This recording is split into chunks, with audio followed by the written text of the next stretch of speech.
Well, good morning, everyone. I don't feel like a saint, but thank you very much. She mentioned that we really affect an awful lot of kids in class. I'm a retired GE engineer. I worked in power systems for 42 years. I've been retired now about 6 years, and I get to spend a lot more time. Some of you are still working, and I have the time to do it, and I have the desire, and I have the love of kids to do it. Before I was in South Carolina, I was in Schenectady, GE, and I used to mentor kids up there as well. I would leave work and go spend lunch with them, or just get into their lives, similar to a Big Brother program. So I've been involved in kids for probably 30 years, and that's what I love to do. This morning, I'm going to share what the program means to me and why do I do it. First, I want to talk about why do I do it. I was raised in a small town in the Adirondack Mountains, and I was an athlete in school. I was a home run hitter in baseball. I could kick soccer ball from one end of the field to the other, and in basketball, I had a corner shot that never missed. So I was an athlete. My father had 2 jobs, and he was never able to come and see me.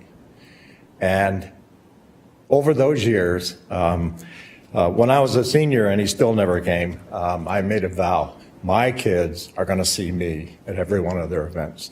So that's what we did. So fast forward, I had 2 daughters.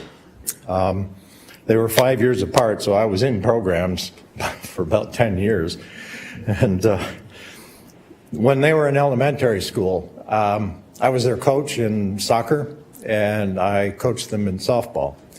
And I don't know if any of you have ever coached any of those, but for 3rd and 5th graders, when you coach softball, you get them out in the field and put them in the right spots. Say, okay, this is where you play.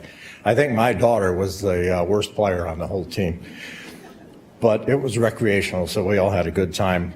I took her out to second base once, and I showed her where she moves towards first. This is your area. You cover this area.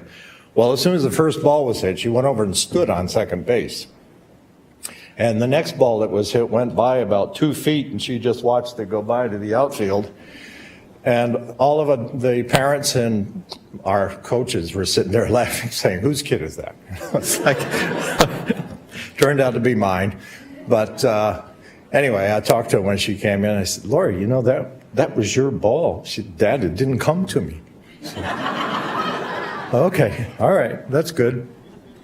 And as far as soccer goes, we used to get them all set up in their positions before the ball's kicked. And as soon as the ball is kicked, it's a little clump of people.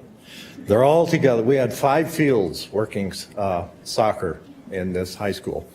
And this little clump of people would move from one field to another. And we're all sitting there saying, they'll be back, they'll be back. So anyway, and I found out all they really wanted was my time. And that's what I love giving to all the kids here that I go to visit. Today they face more challenges than we adults ever had to in school. Most of the kids that I visit love the attention of me, and I'm speaking for all the volunteers in here. All these volunteers in here just love to be with the kids, and they give up their time to do that. And as a volunteer, you go to the classroom. As Susan mentioned, you bring your work skills and your life skills and your work ethics and so forth into the class. One of the things I've always said to every one of my classes is, I worked at GE for a long time, and I recall people hating to drive to work, hating to be at work, and I said, don't be that person. Find something you love to do, create a hobby out of it if you want. I loved what I was doing, so I guess I had a huge advantage over a lot of those people. And I can remember a few boys and girls, I would talk to them about engineering. And after some of the presentation, they would come up and talk to me about what it was like in engineering. And they left saying, I think I want to be one. So you really touch these kids with your experiences that you have. Also, with the elementary school kids, I love getting hugs. They love to hug you. So you usually visit them on a 5-time visit, or 7 for a little older kids. But every time you go, you get the hugs and the attention, and they just love having you there, as Susan mentioned. We make a big difference. So what does the program mean to me? Our kids are going to lead this country someday, and it's our responsibility as volunteers to turn them into respectful and contributing citizens. And that's what I feel we do in every class we go into, because they're very attentive to us. And knowing that you're making a difference in the life of even one child or more is really something you go home with. And that's what I love doing. And we have some potential volunteers in here today, I believe.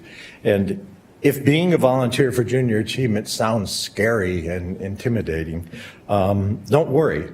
And I have one thing here. I spent some time in Ireland with my job. The Irish used to say, not to worry. And we would bring the power down in the power station, and they'd still say not to worry. So, yeah, the program provides all of the materials you need and all the training you need to go out there and be prepared and to be comfortable in the classroom. So don't worry about that. We will help you and nurture you along if you're a potential volunteer. And if you're still not sure, you can always attend one of our classes where we have one of our volunteers doing a class and just audit it. Just take a look at what happens in there. And I think that'll convince you that you can be comfortable up there doing all of this. So feel free after these presentations today to talk to me or any other volunteers if you have questions on volunteering, or any of the staff, or me, or Susan or Connie and her staff. Just talk to them about being a volunteer if you have questions about that. Okay?